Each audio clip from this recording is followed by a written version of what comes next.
올겨울 강릉을 평정할 뜨거운 한판 맞대결. 신선한 해물과 소갈비가 만난 해물 소갈비찜과 매콤한 양념으로 중무장한 코다리 조림. 이 맞대결의 승자는 과연 누가 차지할까요? 잠시 후를 기대해주세요. 국가지정문화재 보물로 지정된 강원 가명 선화당.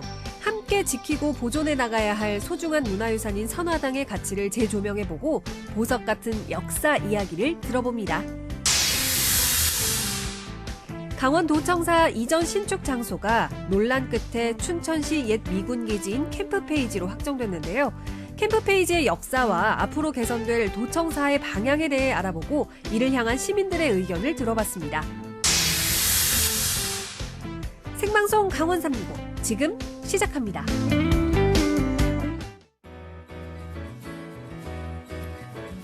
안녕하세요. 1월 10일 수요일 생방송 강원 365 김용석입니다. 안녕하세요. 박명수입니다. 기후변화가 만든 신조어 중 3한3이라는 말이 있죠. 3한 4온. 네. 3일은 춥고 4일은 미세먼지가 기승을 부린다. 이런 말이죠. 네, 3한4미. 미세먼지가 기승을 부린다는 저 3한 4미. 네, 그렇습니다. 사실 날씨가 춥거나 미세먼지가 기승을 부리거나 네네네. 이게 우리나라를 대표하는 겨울 날씨를 대표할 수 있는 말이 아닐까 싶은데요. 그렇기 때문에 이런 겨울 날씨에 유독 혹사를 당하는 우리 몸의 부위가 있는데 바로 눈입니다. 눈이요? 네.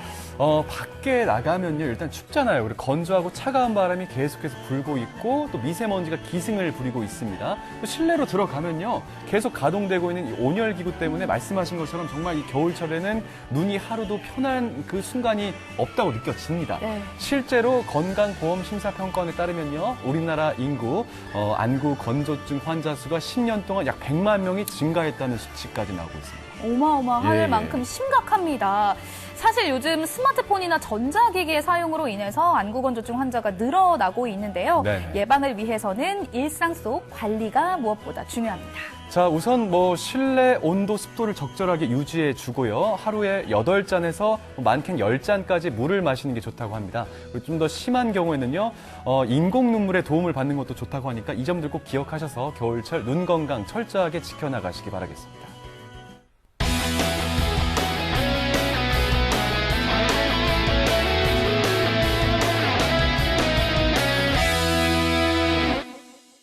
네, 오늘도 1시간 동안 시청자 소통 채널과 함께 1시간 동안 방송이 진행됩니다. 네, 먼저 카카오톡 앱에 접속해 주시고요. 검색창에 강원365 입력해 주시고 친구 추가해 주신 후에 여러분들의 이야기 자유롭게 남겨주세요. 자, 유튜브 채팅도 있습니다. 유튜브 검색창에 강원365 입력하셔서 실시간 라이브 즐기시면서 들려주고 싶은 이야기 있다면요. 유튜브 채팅창에도 많은 이야기를 보태주시기 바라겠습니다. 네, 그럼 첫 번째 소식 바로 만나보도록 하겠습니다.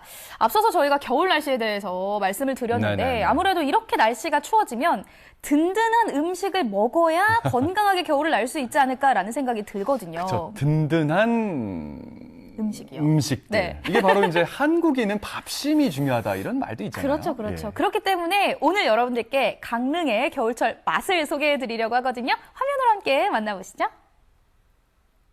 딱 요즘 같은 날씨 든든하게 먹어줘야 겨울을 날 수가 있다.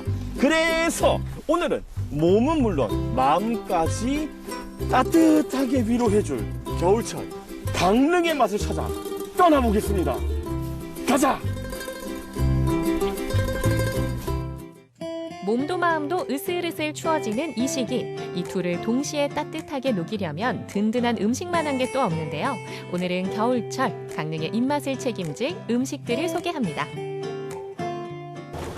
네, 안녕하세요. 사장님 오늘 여기 맛집이라고 들었는데 네. 오늘 어떤 메뉴를 먹을 수 있을까요? 저희는 해물찜, 해물소갈비찜, 아귀찜이 있는데요. 네. 저희 집의 가장 대표 메뉴는 해물소갈비찜입니다. 알겠습니다. 네. 그럼 잘 준비해 주십시오. 맛있게 해드리겠습니다. 네, 고맙습니다. 일단 정성스러운 음식은 준비 과정부터 만만치 않은 법. 하루 전부터 12시간 이상 핏물을 빼고 솥에서 한 번 쪄준 후 압력밥솥에 또 한 번 쪄줘야 갈비 손질이 끝납니다. 오래 삶으면 질겨지는 해산물들은 다른 솥에서 따로 익혀주고 알맞게 익은 모든 재료를 특제 소스와 함께 버무려주면 비주얼부터 탐나는 해물 소갈비찜 완성이요. 여기에 정갈한 밑반찬까지 곁들여내니 생일상 버금가는 음식 한 상이 뚝딱 차려졌습니다. 자, 그럼 단도직입적으로 여쭙겠습니다. 이 집 맛의 비법은 뭡니까? 신선함과 정성 같습니다. 매일 직접 저희가 다 손질을 하고 있고 항상 정말 저희 식구들이 먹는다 생각하고 음식을 준비하기 때문에 그런 것 때문에 더 맛있지 않을까 생각합니다. 지금 언뜻 보기에도 해물 종류가 상당해 보이는데 네. 해물은 어떻게 공수하시는지 좀 궁금하거든요. 저희가 처음에 장사를 수산업을 할 때 너무 몰라서 저희가 많이 당했어요. 이 업체들한테. 그래서 저희 신랑이 직접 저희가 이 수산 유통을 하고 있습니다. 아, 직접? 네. 그래서 저희가 원하는 물건, 좋은 물건들 저희가 직접 눈으로 보고 저희가 팔 수 있는 만큼 대량으로 저희가 이 수입을 하기 때문에 훨씬 더 신선하고 맛있게 저희가 제공할 수 있습니다. 지금 이렇게 여러 가지 반찬이 있어요. 근데 네. 보통은 찜집에서 게장 나오는 집은 사실 찾기 쉽지 않거든요. 맞아요. 이 게장은 왜 나오는 거예요? 저희가 이전에 이제 저희가 해산물을 하기 전에 고깃집을 계속 운영을 했었거든요. 그때도 저희 어머니가 잘하시는 메뉴를 여러 개를 그냥 반찬으로 나갔었어요. 그때 손님들이 가장 좋아했던 게 양념게장입니다. 아니, 싫어할 수가 없지. 네. 그래서 저희 양념게장을 지금 저희 어머니 성함을 걸고 브랜딩을 해서 온라인으로도 판매를 하고 있고 지금 여기서도 드신 분들이 양념게장이 너무 맛있어서 포장을 해가시는 분들이 상당하세요. 그래서 저희가 맛도 보여드릴 겸 해서 지금 계속 밑반찬으로 나가고 있습니다. 와, 이거 엄청난 한상입니다. 게장국에다가 양념게장에다가 네. 해물 소갈비찜이라니. 네네. 어제도 오늘 엄청난 한상인데 제가 또 한번 드셔보셔야죠. 엄청난 미각의 소유자이기 때문에 네네네. 한번 맛있게 먹어보도록 네. 하겠습니다. 일단 보기 좋은 떡이 먹기도 좋다고 가지런히 손질해준 해산물들을 드디어 맛볼 차례. 드디어 해물 소갈비찜을 시식해 보겠습니다. 일단 뭐 무조건 소갈비 한 점을 먹어봐야겠죠. 역시 주 메뉴부터 맛보는 먹방의 고수.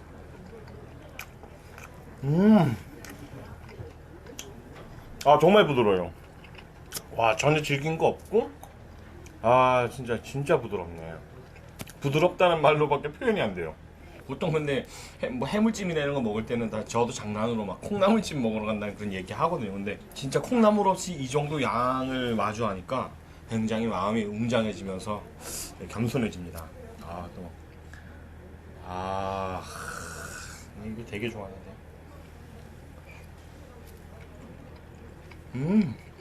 이건 밥에만 먹기 너무 아쉬운 맛입니다. 그 마음은 알지만 들어줄 수가 없네요. 흰 쌀밥에 양념만 쓱쓱 비벼 먹어도 누구나 밥 한 공기 순삭은 시간 문제. 자, 다음 목적지인 초당동으로 향해 볼까요?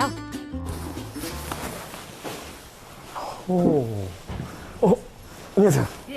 네, 코다리 조림 먹으러 왔는데 잘 찾은 거 맞죠? 잘 왔어요. 그쪽으로 가세요. 네, 알겠습니다. 두 번째 주인공인 코다리는 저지방 식품으로 다이어트해도 그만이죠. 밑간을 살짝 한 코다리와 무는 미리 삶아두는데요.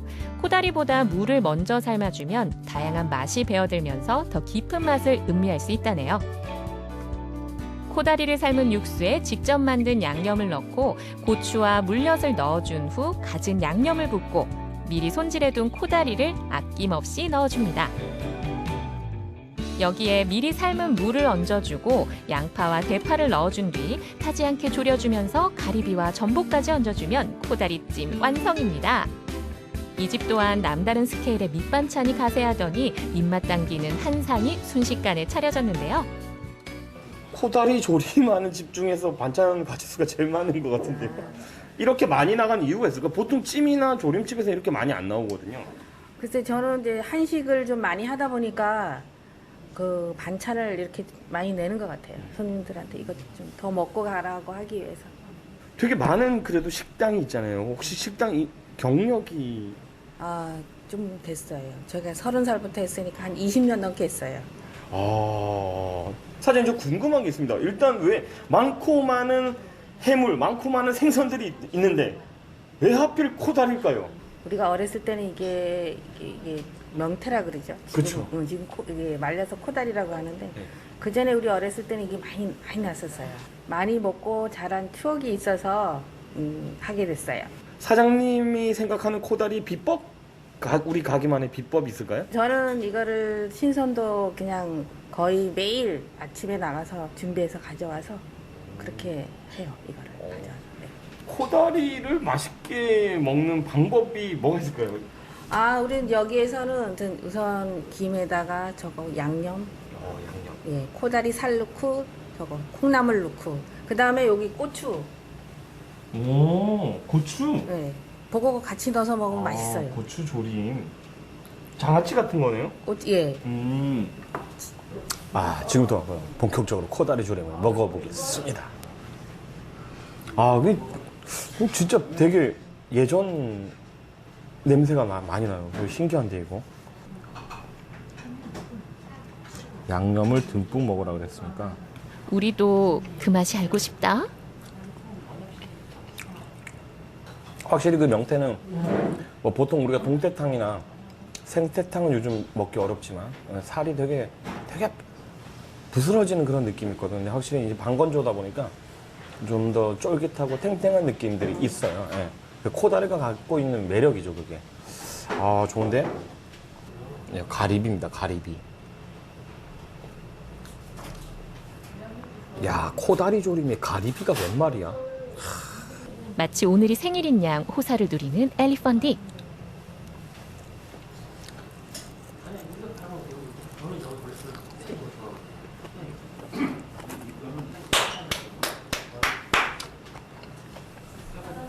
야, 이거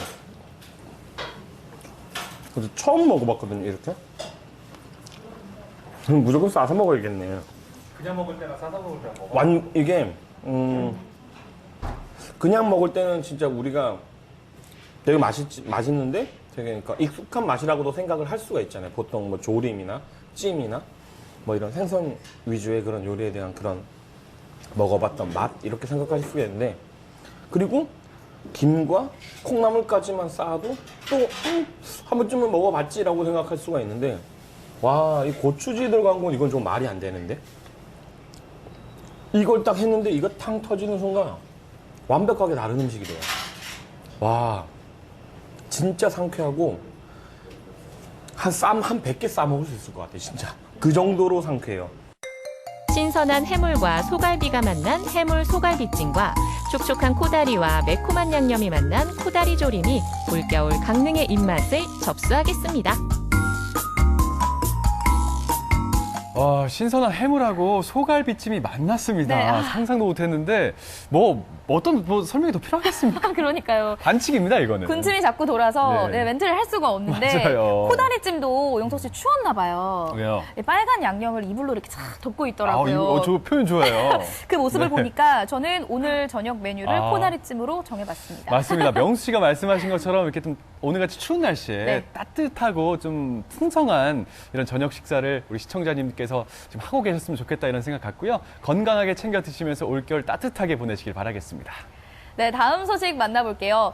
용석 씨, 저희가 네네. 얼마 전에 빛이 아름다운 원주의 명소를 소개를 해드렸었는데 맞습니다. 기억하고 계시죠? 자, 일단 흥원창 해넘이 소식 전해드렸고 강원 가명 야경을 보여드리지 않습니까? 네, 정확하게 다 네네. 기억을 하고 계신데 그렇다면 강원 가명에 보물이 있다라는 사실도 알고 계셨죠? 강원 가명 안에 보물이 있다는 말씀이신가요? 네. 강원 가명 자체가 보물 아니겠습니까? 그렇죠. 맞긴 예, 맞아요. 네, 강원 네, 가명 네. 자체가 보물이긴 한데 강원 가명 내에 진짜 보물이 따로 있거든요. 그렇군요. 그 보물 만나러 지금 바로 떠나보시죠.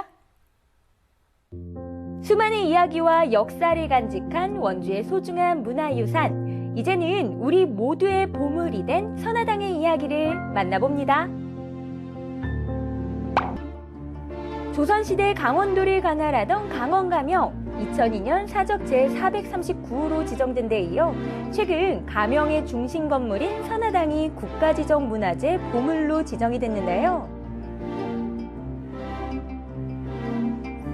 조선이 1392년에 개국을 해서 1395년에 이제 지방 체제를 갖춥니다. 그 말은 이제 팔도제가 시행이 되면서 각 팔도에 가명을 설치하는데요.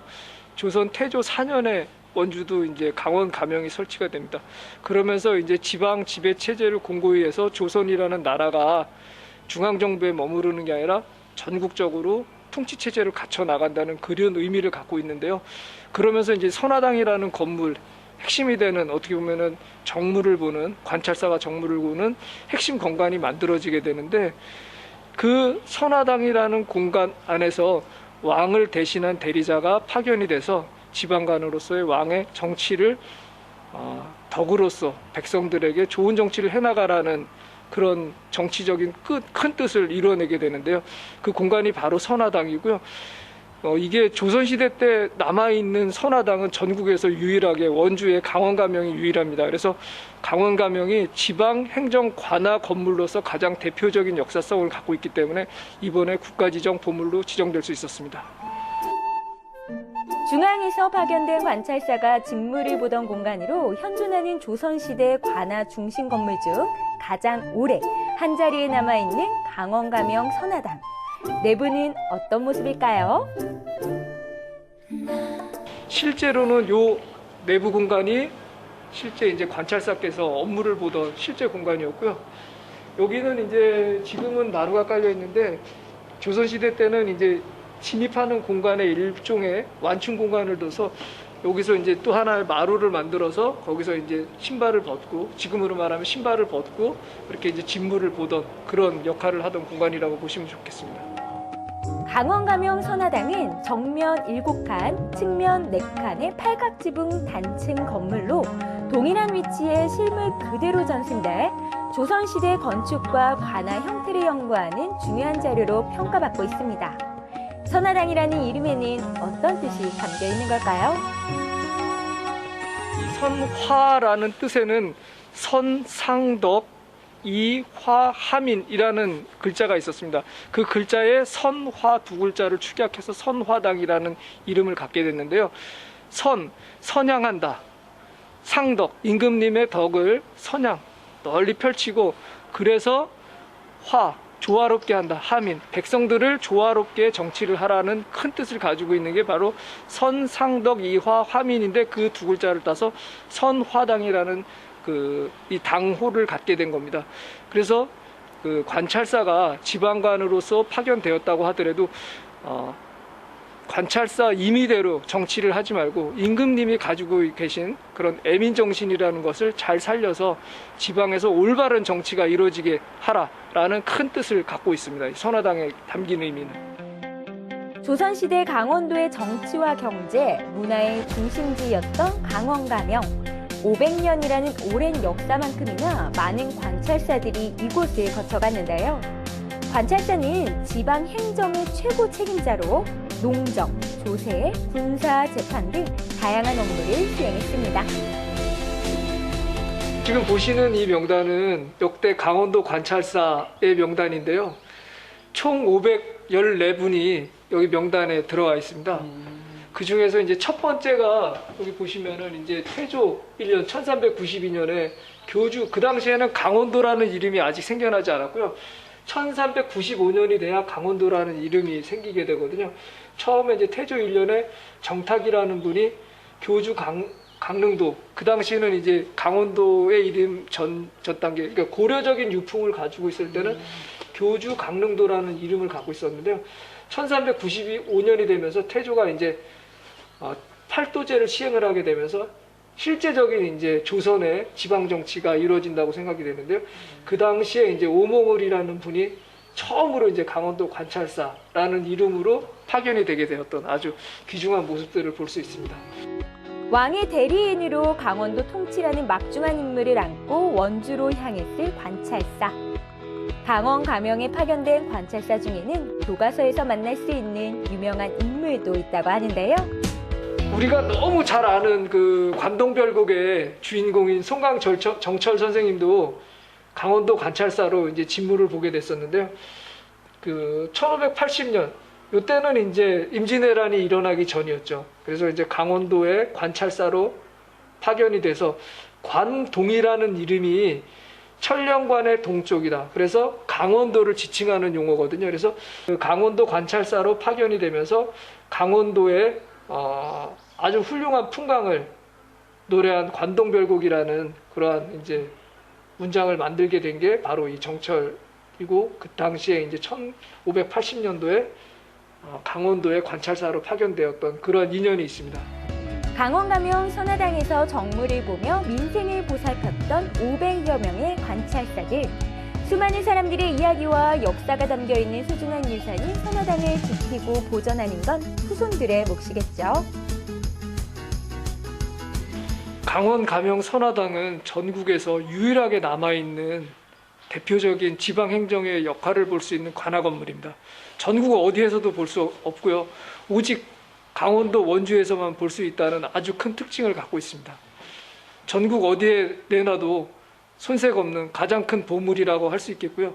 원주 시민들께서 앞으로도 많이 사랑해 주시고 더욱 큰 애정을 주시면 우리 선화당이 더 큰 보물로 더 나아갈 수 있는 큰 계기가 되지 않을까 생각합니다. 국가 지정문화재 보물이 된 강원가명 선화당. 오랜 세월만큼 시련도 많았지만 수백 년이 지난 지금도 그 자리를 지키고 있는데요. 과거에 머물러 있는 공간이 아닌 현재와 미래에 사랑과 사람을 이어주는 진짜 보물이 되기를 바라봅니다. 강원 가명 선화당에 대한 말씀을 드렸습니다. 국가 지정문화재 보물 지정. 정말 박수 한번 치고 싶습니다. 축하합니다. 네, 축하합니다. 네. 또 강원 가명 하면은 많이 가보셔서 잘 알고 많이 계시잖아요. 갔죠. 네. 예. 저 같은 경우에 이제 뭐 원주가 집이기도 하고 네. 어쨌든 뭐 회사에서도 가깝기 때문에 여러 번 갔었는데 자주 봤던 선화당이 보물로 지정됐다는 게 너무 신기하고 좀 반갑습니다. 네. 꼭 제가 진짜 구경시켜 드릴게요. 그러니까요. 지난번에도 네네. 날씨가 조금 풀리면 강원 가명 야경 보러 가자고 말씀을 맞습니다. 해주셨는데 네네네. 보물이 된 선화당까지 만나봐야겠다는 네. 생각이 들었거든요. 그러니까 강원 가명을 가야 될 이유가 하나 더 늘어난 거네요. 맞습니다. 이 선화당을 품고 있는 강원 가명 그리고 오늘 저희가 소식을 전해드렸던 보물로 지정된 이 선화당의 그 역사적인 가치와 의미를 더 널리 좀 알리고 활용해 나갈 그런 기분 좋은 고민들이 앞으로 더 많이 될 것 같아요. 네, 맞습니다. 원주 소식 잘 만나봤고요. 생방송 강원 365 저희는 잠시 후에 다시 찾아뵐게요.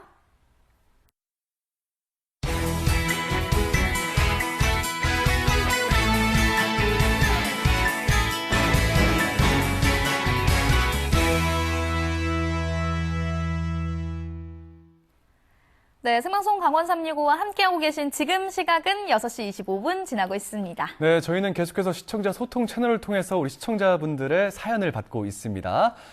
유튜브 채팅 그리고 카카오 친구를 통해서 많은 이야기를 보내주시기 바라겠습니다. 네, 그럼 다음 소식 전국은 지금 만나볼까요? 좋습니다. 자, 목포에서 전해진 소식인데 전남 진도로 가면요. 겨울철에 이 해산물들이 아주 제철을 맞이한다고 하거든요. 저희가 앞서서 강릉의 맛을 전해드렸지 않습니까? 맞아요. 이번에는 진도의 맛을 전해드리도록 하겠습니다. 과연 어떤 맛인지 지금 화면에서 살펴보시기 바라겠습니다.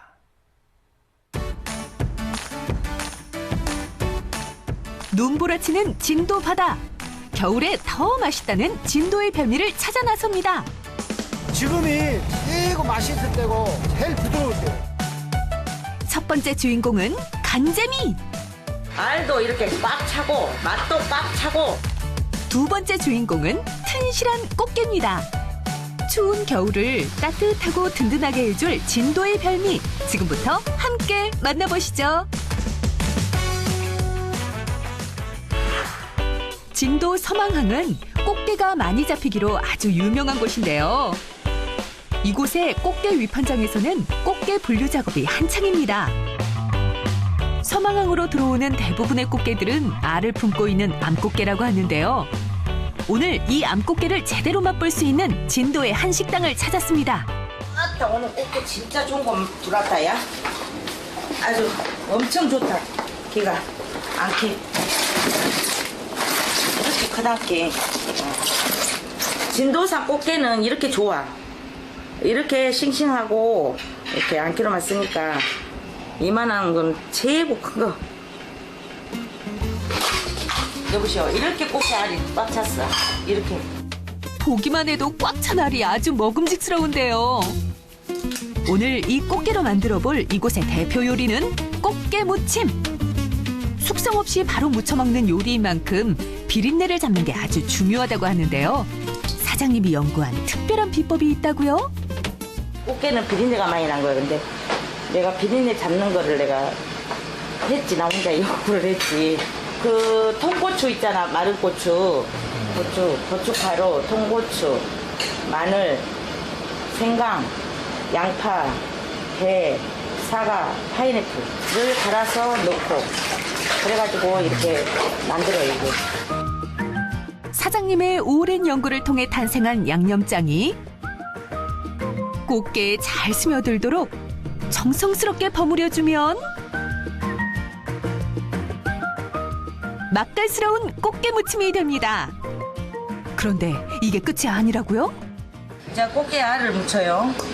꽃게 알을 양념 좀 더 하고 참기름을 넣습니다. 알에는 이 참기름이 들어가면 좀 비린내가 덜 나고 더 맛있지.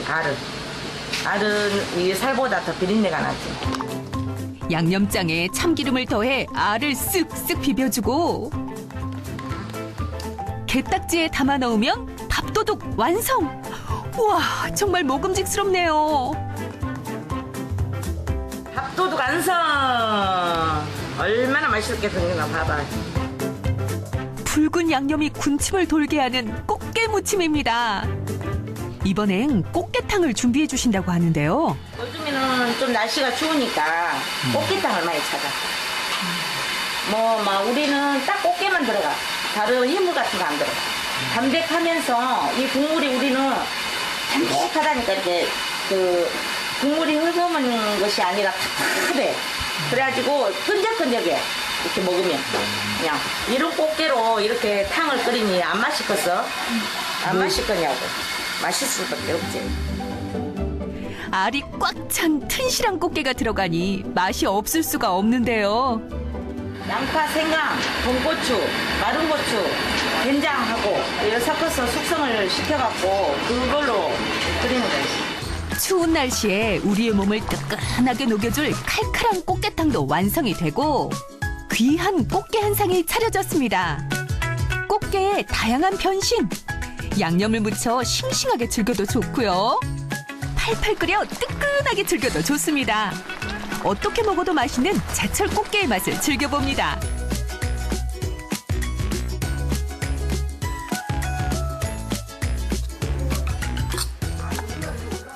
비벼가지고 김, 진도에서 나는 김에다가 이렇게 사서 먹으면 밥도둑이라니까.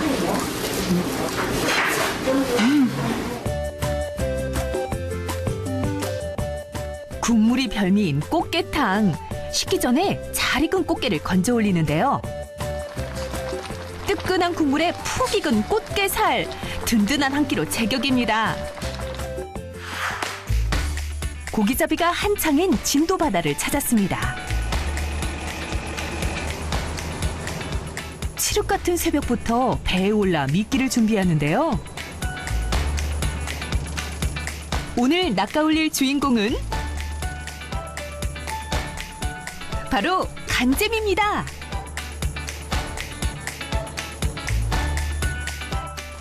홍어와 비슷한 외모를 가진 간재미는 진도의 겨울철 대표 식재료 중 하나인데요.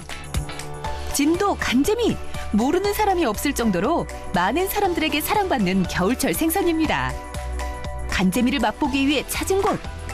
이곳에서는 1년 내내 먹을 수 있는 간재미지만 이맘때만큼은 꼭 먹어야 하는 이유가 있다는데요. 사식들 다 먹는 것이 간잼인데 겨울에 이제 11월 달부터 내년 4, 5월 달까지. 그런데 지금부터는 이제 간재미가 통통하니 살이 좋게 크고. 오늘 간재미로 맛볼 첫 번째 요리는 바로 간재미 무침입니다.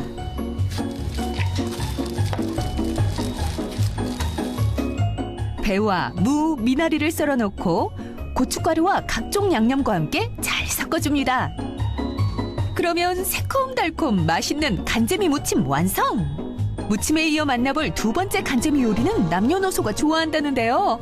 애기들도 먹고 노인 나이 드신 분들도 잘 잡수고 뼈가 물렁뼈라 그거 안 잡숴도 아무 짓 안 해. 뭐 목에 걸리거나 그런 것도 없어요. 이 간재미는. 바로 담백하게 끓여낸 간재미탕. 이 탕에는 사장님만의 비법이 있다고요? 이게 간찜이에요.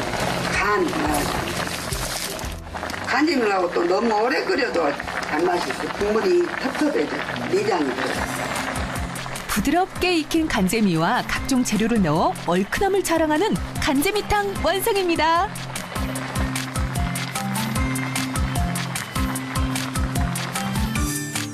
간재미 한 상도 맛을 봐야겠죠?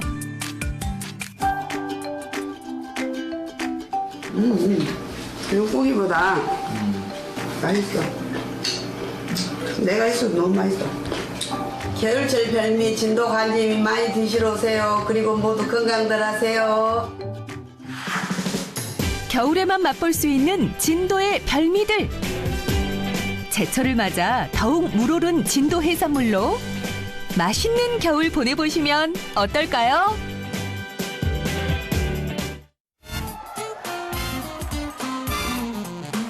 문화관광 해설사로서 현장 해설을 마음 놓고 하지 못했다는 게 훨씬 이제 좀 아쉬운 면이고요.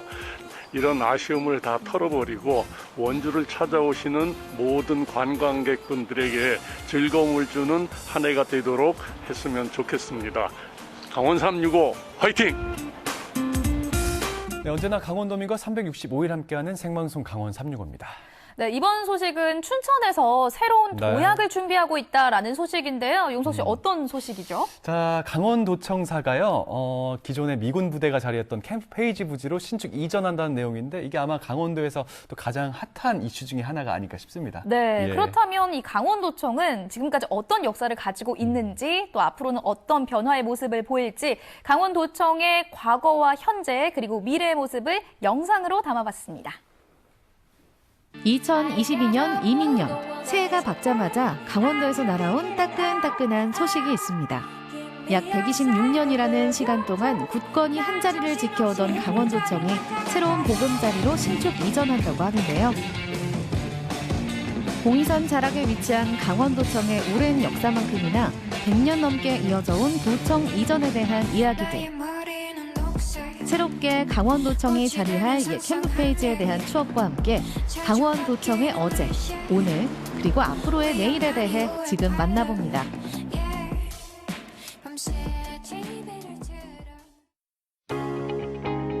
춘천시를 한눈에 내려다볼 수 있는 봉이산. 이 봉이산 자락에 강원도청이 위치해 있습니다. 강원도청의 이름으로 이곳에 자리한 지도 120년을 훌쩍 넘겼는데요. 강원도청은 이제 오랜 역사를 남겨두고 새로운 곳에서 새 시작을 앞두고 있습니다. 강원도는 춘천 캠프 페이지를 새 청사 신축 부지로 확정 발표했습니다. 춘천시가 제공하는 캠프 페이지 부지를 결정함을. 원래 이곳은 1890년 고종 황제가 유사시에 쓸 이궁이 있었던 곳인데요.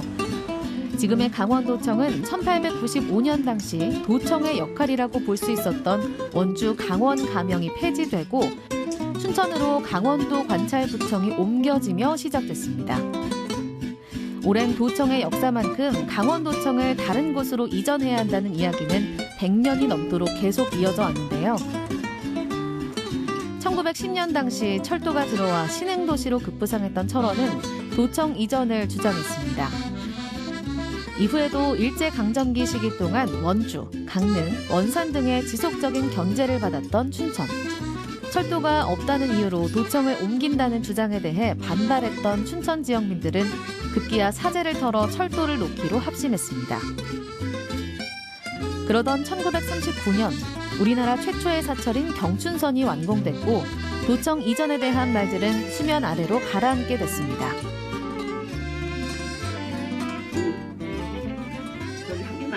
사람 구경도 못할 거고 여기 그냥 도청 사람 아니면 사람도 없어요. 왔다 갔다 하는 사람도. 그래도 오다 가다가 이제 또 나를 아는 사람들은 내 걸 팔아주려고 오시는 분이 있거든. 그런데 그런 게 다 하나도 없어. 오랜 시간 동안 자리를 지켜온 만큼 강원도청은 수차례 무너지고 새롭게 지어져 왔습니다. 이궁을 증축해 사용해오던 강원도청은 1940년 전소돼 새롭게 지었지만 이마저 6.25 전쟁으로 다시 훼손됐습니다. 순환을 반복해 겪어온 강원도청은 1957년 현재의 모습을 갖추게 됐습니다.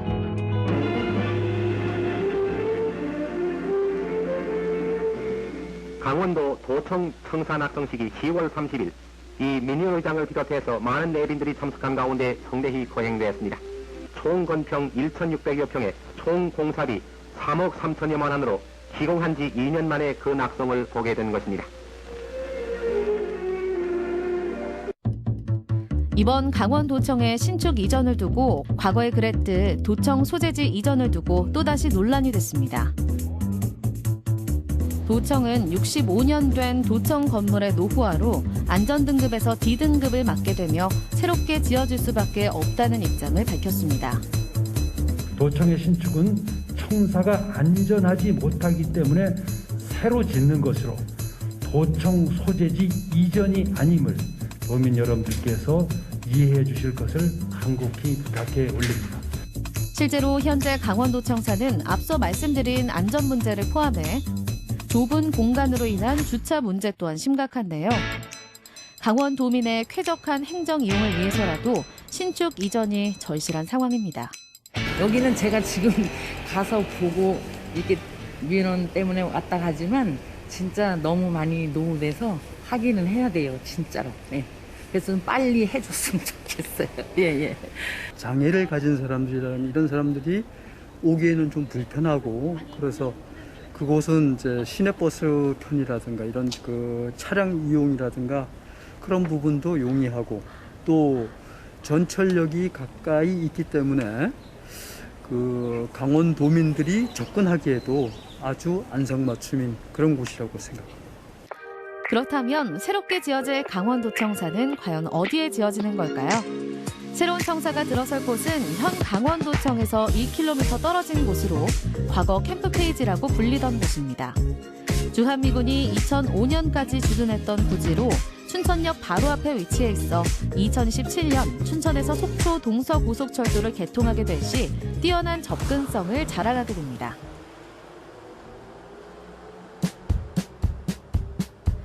캠프페이지는 춘천시 소양동, 근화동 일대에 위치했던 미군 기지로 1951년 한국전쟁 당시 주한미군이 주둔하기 시작해 2005년 반환하기까지 약 54년간 춘천 시민과 공존했습니다. 무엇보다 캠프페이지 하면 1983년 피랍된 중국 민항기가 불시착했던 사건이 전국적으로 가장 유명한데요. 어린이날인 지난 83년 5월 5일 세계의 눈가기는 춘천에 비상 착륙한 중국 민항기에 쏠렸습니다. 오후 2시 10분쯤 비무장진을 넘어 요란한 경보 사이렌 속에 춘천에 착륙해 열 하루 동안 전 세계 이목을 집중시켰습니다. 활주로를 가지고 있는 만큼 캠프페이지는 어마어마한 크기를 자랑합니다. 춘천 중심부에 자리 잡은 이 넓은 땅은 철조망을 사이에 두고 춘천 시내와는 다르게 이국적인 모습을 하고 있습니다. 춘천 시민들에게 캠프페이지는 전쟁 이후 다른 미군 기지들과 같이 일터이자 중요한 상권이었다고 하는데요. 예전에는 보기 힘든 미국 과자, 미제 물건들도 캠프페이지 정문 주변 상점과 소양로에서는 쉽게 구경할 수 있었다고 합니다. 춘천 시민들은 그때를 어떻게 기억하고 있을까요? 캠프페이지가 옛날에는 여기 비행기장이었잖아요. 그래갖고 옆에 있는 사람들이 엄청 시끄러워서 나는 이제 우리 애들 공부할 땐 진짜 시끄러웠어요. 그게 기억이 나죠. 미군 부대도 들어가서 정비도 했어요. 여기 있으면서 거기 그 흔히들 많은 기지촌이라고 그 형성이 많이 됐었다 그랬죠. 그 전에는 그게 여기가 이쪽이 참 많았었어요. 그 기지촌에 그 형성이 됐는데 점차적으로 없어졌고 그리고 나서 이제 그러면서 이제 미군들도 많이 떠나고 그래가지고 여기가 상권이 많이 죽어 있어요. 다양한 기억으로 남아있는 이곳 캠프페이지. 지금은 텅 비었지만 올해 매장문화재 발굴조사와 토지오염 정화 작업을 거쳐 춘천시와의 부지 교환 등을 추진하고 있습니다. 이후 2027년 6월 강원도청 신청사를 완공할 예정인데요. 무엇보다 강원도청이 이곳에 들어서게 되면 소양도 일대는 새로운 관광 메카로 성장할 가능성이 무궁무진해집니다. 캠프 페이지에 들어설 복합문화시민공원은 춘천 시민들이 다양한 공연과 전시, 그리고 문화 프로그램을 편하게 즐길 수 있는 공간으로 개설될 예정인데요. 여기에 춘천역, 그리고 대교를 건너 레고랜드까지 이렇게 이어지는 관광 벨트는 주변 상권을 살리고 강원도를 대표하는 관광 명소가 될 수 있습니다. 도청이 들어온다는 소식에 주변 상인과 지역민들 역시 기대감이 크다고 하네요. 이제 사람들이 더 많이 다니기도 하고 그렇기 때문에 저희 입장에서는 좋은 것 같아요. 또 이제 의지에서 오시는 분들도 저기 춘천역에서 바로 내리면 공원이니까 구경거리도 좀 있을 것 같고. 신축 부지에 대한 기대와 동시에 강원도청이 옮겨진 후 남겨질 구청사 공간에 대한 문제도 남아 있습니다. 현재 강원도는 문화역사박물관으로의 전환 계획을 밝힌 상황에서 문화 창작 공간을 원하는 목소리도 많이 있습니다. 그 도청에 만약에 이런 시설들이 들어갈 수 있으면 어떤 사람은 그릇을 파는 작업, 어떤 사람은 뭐 조각을 하는 사람, 어떤 사람은 글씨 파는 거, 가구를 만드는 거, 뭐 이런 게 좀 세분화되면 굉장히 좋은 공간이 되겠죠. 예술하는 분들의 연습실도 충분히 되고, 워낙 그 공간이 옛날 건물이라 이렇게 잘 쪼개져 있어가지고 쓰는데. 앞으로의 강원도를 이끌어갈 이번 강원도청 신축 이전. 미래에 커가는 아이들을 위해서 그쪽에서 힘을 더 많이 쏟아줬으면 좋겠어요. 지난 100년의 아픔과 안 좋았던 기억은 뒤로하고 시민과 함께하는 강원도청. 시대에 발맞춰 강원도의 다양한 문화와 관광 발전을 돕는 도청사가 돼 강원도의 희망찬 미래를 위해 나아가길 간절히 소망합니다. 네, 캠프 페이지 부지로 이전될 강원도청은요, 2027년 6월 완공을 목표로 하고 있는데요. 네네. 앞으로 해나가야 할 과제들도 있어 보이죠? 맞습니다. 지금 이제 이전을 하고 남게 될 그런 부지를 어떻게 또 활용해 나가야 될지 구체적인 활용 계획도 좀 수립이 돼야 될 것 같고요. 이전하게 된 새로운 부지에서 발생할 수 있는 크고 작은 문제나 민원 같은 것도 슬기롭게 잘 극복해 나가기를 진심으로 응원하겠습니다. 아무쪼록 새로운 모습으로 도민들에게 다가갈 그 도청의 모습이 정말 좀 좋게 나오기를 네. 진심으로 응원하도록 하겠습니다. 네, 이렇게 해서 오늘의 마지막 소식까지 모두 전해드렸습니다. 네네. 시청자 소통 채널로 들어온 시청자분들의 메시지 만나볼까요? 자, 첫 번째 사연은요, 땡초님이 주셨습니다. 네. 소갈비에 해물 듬뿍, 최고입니다. 둘 다 먹고 싶다. 기다려라, 간다, 만난 거 먹으러. 보고 하셨습니다. 네, 맛있는 게 정말 다 들어있어요. 육회공 이렇게 해가지고. 그래, 육회공. 예, 이렇게 해가지고 먹으면 참 맛있겠네요. 진짜 육회공이 다 들어있네요. 네네네. 이게 침이 고여서 음식 이야기를 하기가 참 힘드네요, 이 시간대. 그래요. 네, 메시지 보내주셔서 감사드리고요. 윤재돈님께서 보내주셨습니다. 또 음식 이야기가 나오네요. 그러게요. 해물 소갈비찜 저도 처음 들어보네요. 아쉽게도 해물 소갈비찜, 코나리 조림은 먹어보지 못했습니다. 그리고 늦었지만 강원 365 3사 리포터 제작진분들 모두 새해 복 많이 받으세요. 라고 인사까지 남겨주셨네요. 고맙습니다. 윤재돈님께도 께서도 새해 복 많이 받으시길 바라겠습니다. 고맙습니다. 네. 승예지맘님께서 보내주셨습니다. 네. 어제 처음 시청했는데요. 너무 유익했습니다.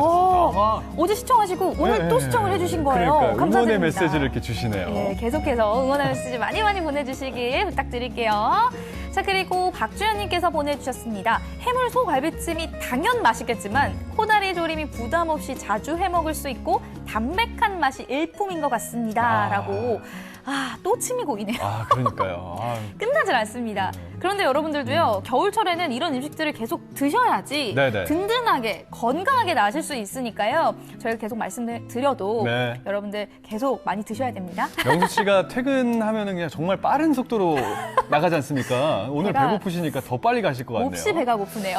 그러니까요. 발도 안 보일 것 같은데요. 감사드립니다. 네. 자, 사연이 계속 이어집니다. 박주연님, 강원 가명 선화당이요. 원주에 세워진 걸 보니까 그때 당시는 원주가 정치, 경제 중심지였던 것 같습니다. 유일하게 남아있는 가명이라고 하니까 더 소중하고 자랑스럽네요 하셨습니다. 네, 용석 씨는 실제로도 자주 가보셨기 때문에 저한테도 매일 한번 데려가 줄게 이렇게 말씀을 하시잖아요. 그렇죠. 그리고 지금 사실 그 안에 가면 모형이 있거든요. 네네. 좀 상상이 가요. 네. 얼마나 이게 컸을까. 한번 제가 소개해드릴게요. 네, 같이 눈으로 가시죠. 직접 봐야 되니까요. 예, 여러분들도 날씨 조금만 풀리면 구경 한번 와보시길 바랄게요. 좋습니다. 자, 김정숙님께서 사연을 주셨습니다. 생방송 강원 365 좋은 정보 감사합니다 하셨어요. 저희가 더 감사드립니다. 네. 이렇게 해서 시청자 여러분들의 메시지까지 모두 만나봤습니다. 생방송 강원 365 1시간 동안 함께해 주셨는데요. 요즘 연일 강추위가 지속되고 있습니다. 맞습니다. 이 추위는요, 내일 잠시 주춤했다가 금요일 다시 맹추위가 떨칠 거라고 하는데요. 네네. 전국 최저 기온이 영하 17도까지 떨어진다고 하니까요. 한파 대비 꼼꼼히 하셔야겠습니다. 자, 무엇보다도 시설물 한파 대비를 철저하게 하셔야 될 것 같습니다. 가정에서는요, 계량기나 수도관 같은 동파를 좀 예방을 하셔야 될 것 같은데, 우선 헌옷이나 헌 이불 같은 걸 꽁꽁 잘 싸매시고요. 문을 닫고 테이핑 처리를 아주 철저하게 해주시는 게 이 한파를 막는 최선의 방법이라고 하네요. 꼭 이 점 기억해 주시기 바라겠습니다. 맞습니다. 네네네. 더불어서 장기간 집을 비우게 될 경우에는요, 수도꼭지를 조금 열어서 물을 흐르게 해주시는 것이 좋겠고요. 네네. 농어촌 지역에서는 온실 커튼이나 추결 주머니를 활용해 보셔서 한파 대비, 네. 한파 피해를 줄여보셔야겠습니다. 네. 자, 생방송 강원 365 저희가 준비한 소식은 여기까지였습니다. 저희는 다음 주 월요일에 또 인사드리도록 하겠습니다. 함께해 주신 여러분 진심으로 고맙습니다.